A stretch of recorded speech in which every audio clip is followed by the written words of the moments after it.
Photo Marvel Taika Waititi has become something of a movie golden boy over the past few months. While Thor Ragnarok is still not quite in theaters, its director has already shot from relative obscurity to become one of the most talked about names in Hollywood, with an offer pending to direct Akira, even though he really shouldn't, and no doubt plenty more high-profile work to come.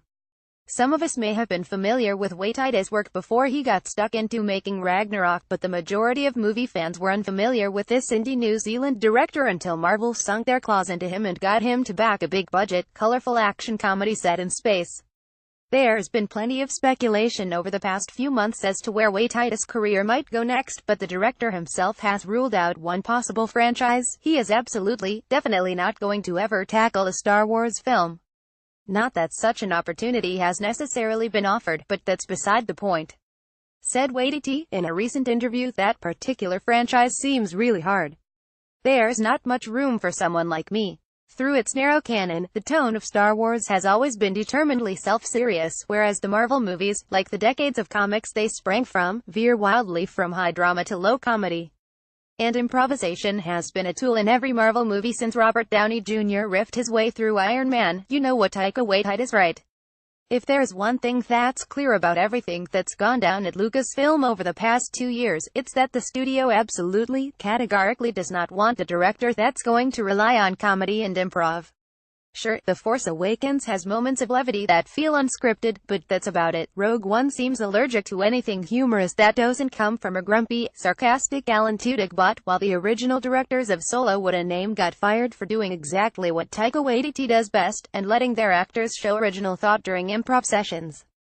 Source: Lucasfilm. It's probably not just Taika Waititi that's going to be avoiding Star Wars movies if offered in the near future. Lucasfilm has proven itself to be very decidedly anti-director autonomy, and there's a limit to the number of directors a studio can fire before all related properties start getting a bad rep. This likely isn't going to end well for Lucasfilm. Without fresh, original ideas, it's not going to take too long before the entirety of the Star Wars movie line ends up feeling generic and stale. Meanwhile, Marvel is most certainly capable of putting out bland, unoriginal filler movies. See Ant-Man and Doctor Strange, and heck, even Spider-Man Homecoming, but the studio has also proven to be able to get solid, artistically motivated directors with a clear vision to helm projects. Taika Waititi, the Russo brothers, James Gunn, Jon Favreau, and Joss Whedon are all talented visionaries who make a very specific, distinct kind of movie.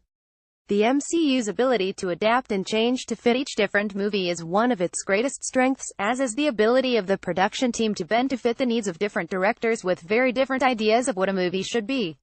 Sure, the MCU is still restricted. Taika Waititi couldn't have done something to disrespect the brand as a whole, but there's no denying that he has a lot more freedom with Thor than he'd ever have with, say, Yoda. Source: Marvel. There is hope that Lucasfilm will change their strategy, though. Thor: The Dark World is often held up as the most boring, rote, paint-by-numbers example of Marvel playing things safe, to the point that they ditched director Patty Jenkins and her plan for a far more meaningful superhero movie. Jenkins went on to do Wonder Woman, and Marvel went on to let Taika Waititi make Ragnarok. Clearly, the company had a change of heart over how much freedom their directors should have. So fingers crossed Lucasfilm has a change of heart and loosens the leash they hold over their directors. Fingers even tighter crossed that the studio figures this all out before the entire Star Wars brand suffers too much as a result. More comic books, culture, film, movies. Lucasfilm, Marvel, Star Wars. Taika Waititi.